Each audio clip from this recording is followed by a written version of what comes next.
জগতরে যক্ষ রক্ষ নাগ নর সকলরে চির আকাঙ্ক্ষিত এই অমরাবতীপুরে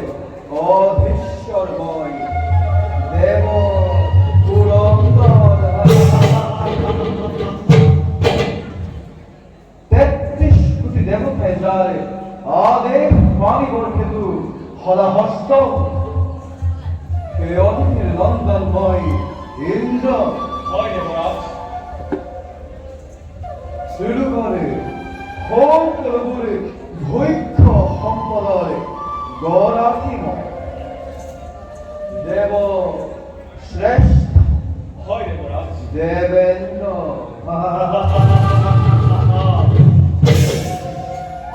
আদি মুৎকই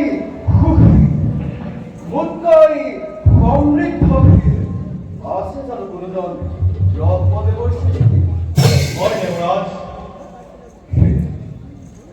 আমার এই অমরাবতীপুর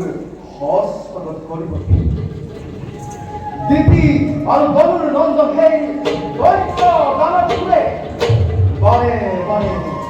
বারে বারে বিক্রি করে দেবতার ভক্তি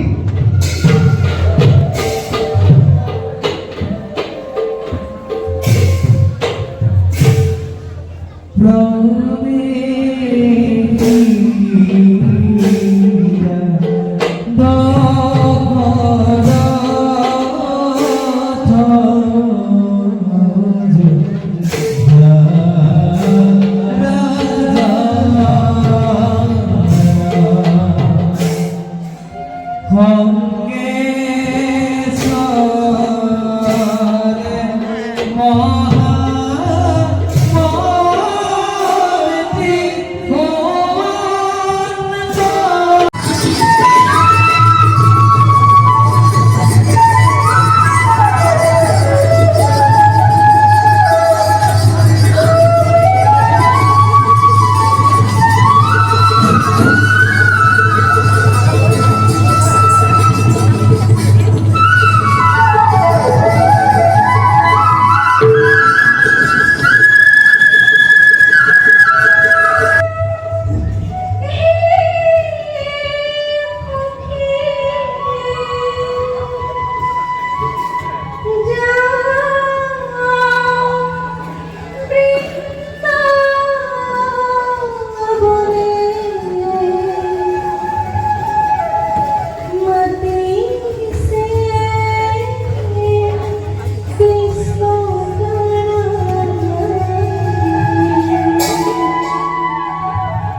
বকুলৰ ভূমিকাসকল চোৱা সবে কুশল বাতৰি দুৰ্ঘোৰ ৰজনী হিংস্ৰ জন্তুৰে পৰিপূৰ্ণ এই বৃন্দাবনত কিবা কিন্তু কৰা গমন গোপিকাসকল বকুলত কিবা হৈছে নেকি অখণ্ডৰ ব্ৰজাংগনাসকল কিয় বাৰু ঘুমু ফেৰলা বনৰ সুভাষেজনী কৰাদৰিখন পূৰ্ণ কৰা এনে মনৰ কামনা সুন্দৰ ৰজনীকালে নৱ নৱ পল্লৱেৰে শোভিত শ্ৰী বৃন্দাবনক দেখিলা চৌচক্ষুৱে যোৱা সবে ঘূৰি এৰে নিৰ্জীৱলৈ দুৰ্ঘোৰ ৰজনী বৃন্দাবনৰ মাজে নাৰীগণৰ আগমন নহয় ভগৱান হে চালনাময় কিয় বাৰু বাক্যবানে আমাক কৰিছা চৰিত্ৰ তুমি বিনে আমাৰ হাত কোন আছে বাৰু পতি পুত্ৰ প্ৰিয়জন সকলো অসাৰ সেই চালনাময় ৰাখি যদি আমাক হাৰ নিৰাশা নকৰা স্বামী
আগৰ দিনবোৰে বৰ ভাল আছিল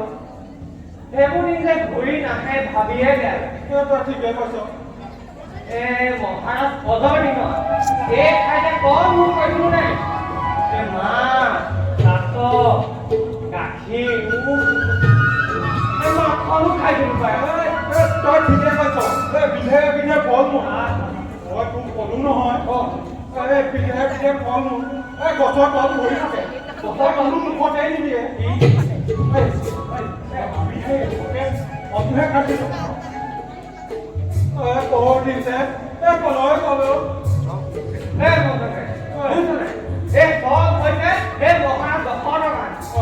আগতে বহাগ থাকোতে এই বজাৰ খবৰ এমাহ দুমাহৰ মূৰে মূৰে লয় ওজৰ আপত্তি নিজ মুখে কিন্তু এইজনে কি চাবা নিজৰ সেই দুখতি নানি কিজনীক লৈয়ে ব্যস্ত এই বজাৰ খবৰ ল'বলৈ সময় নাই বুজিব নাই সেইকাৰণে পাছ লাগিছে মনে মনে কওঁ কেনেবাকে যদি ৰজাৰ কামত পৰে ৰজাৰ কামত তোৰে মোৰে লেঠাই চিনি এই জমৰ আলহী হ'ব লাগিব বুজিছ মাৰিলে মনত ভাবিলেও ভাব এতিয়ানো কি মই ভালে আছো ঠিকে কৈছ পিতৃ দিনামহৰ দিনবোৰ এৰি আমি কেনেকে জীয়াই আছো আমিহে জানো আমাৰ খবৰ ল'বলৈ লগে আপুনি পাইছে নে নাই কোৱা এটা কাম কৰ কি কাম এই কালি পৰিয়ালটো অযোধ্যা উত্তৰ সীমা অজান্তি মুলুকত কৈ আহিছোঁ অজান্তি গাঁও মানুহখিনি বুজিলো মই কৈ নাপালে তোৰে মোৰে আটাৰ মুখা দিব যাব শুনিছ বল কি বস্তুখিনি পাহৰিলো নহয় এইপিনা কি কথা এটা ক'বলৈ পাহৰিলো কি হয় এই পিছে তোৰ কিমান আগবাঢ়ি